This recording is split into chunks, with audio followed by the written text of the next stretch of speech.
მოგესალმები. დღეს იყო განცხადება თქვენს ილაპარაკეთ თინა ხიდაშელმა, ასევე სხვა პირებმა სამოქალაქო სექტორიდან და რა არის დღეს თქვენი მთავარი სათქმელი, ხო, იმ სურათის გათვალისწინებით, რომელიც არის ქვეყანაში, ის დაკავებები და ანონსებული დაკავება თუ უკვე შემდგარი დაკავებები ოქრუაშვილი და ჯაფარიძის სახით კონკრეტულად, აი რისი თქმა შეგიძლიათ ამ სურათზე? მადლობა.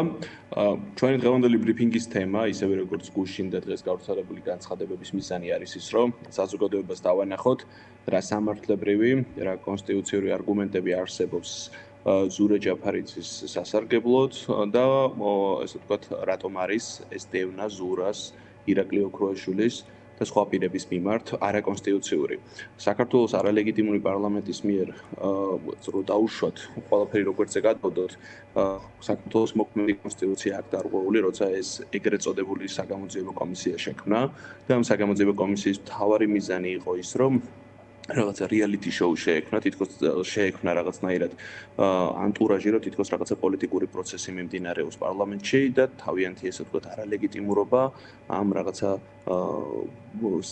კომისიის წინაშე დაბარებით შეექმნათ რაღაცნაირი ეს ლეგიტიმაცია.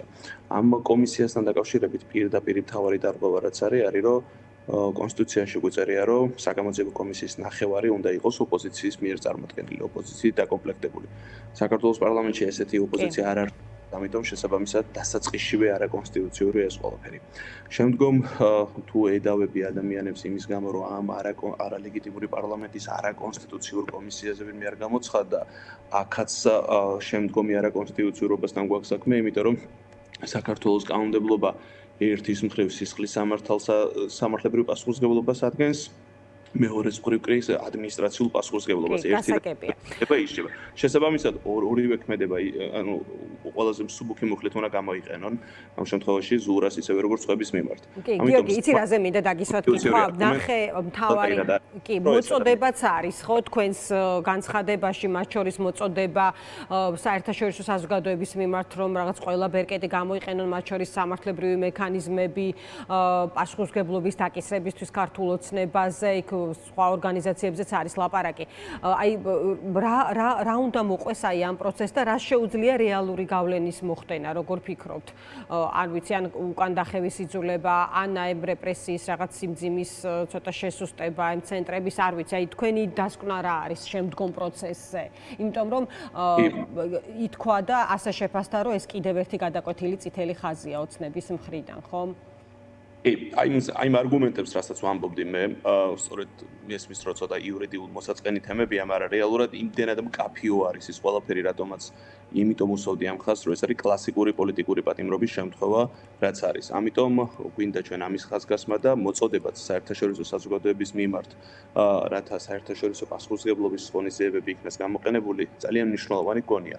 ეს შეიძლება იყოს საერთაშორისო ორგანიზაციებისთვის მიმართვა, მათ მიერ სპეციალური მომხსენებლების გამოგზავნა, რეზოლუციების მიღება, სამართალმოებების დაწყება, ასევე ძალიან მნიშვნელოვნად მიგვაჩნია EUTODIR-მა, რომ დაიწყოს ამ პროცესების მონიტორინგი და რა თქმა უნდა, საერთაშორისო სამართალი ცოტათი ნელია, მას არ ახასიათებს ესე ვთქვათ სწრაფი დინამიზმის საშუალება, პრობლემა გვაქვს ის, რომ ქვეყნის შიგნით არაფერი სამართლებრივი ინსტიტუტი არ მუშაობს, მაგრამ ესე ვთქვათ ჩვენი ვალი არის, რომ ყველა მექანიზმი გამოვიყენოთ, რაც არის, ყველა მექანიზმი მივმართოთ, რათა ესეთი მკაფიო პოლიტიკური პატიმრის დეფინიციის სტატუსის მქონე პირების მიმართ სწრაფად განხორციელდეს შესაბამისი რეაგირება.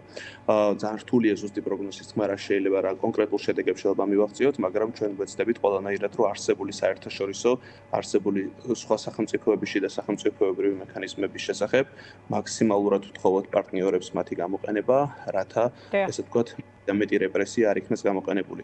ამ ფაქტს არ მინდა რომ შევხედოთ რაღაც იზოლირებულად, ეს არის პოლიტიკური დევნა და პოლიტიკურ ოპონენტებს ებრძვიან იქ, სადაც რეალურად დემოკრატია არ არსებობს.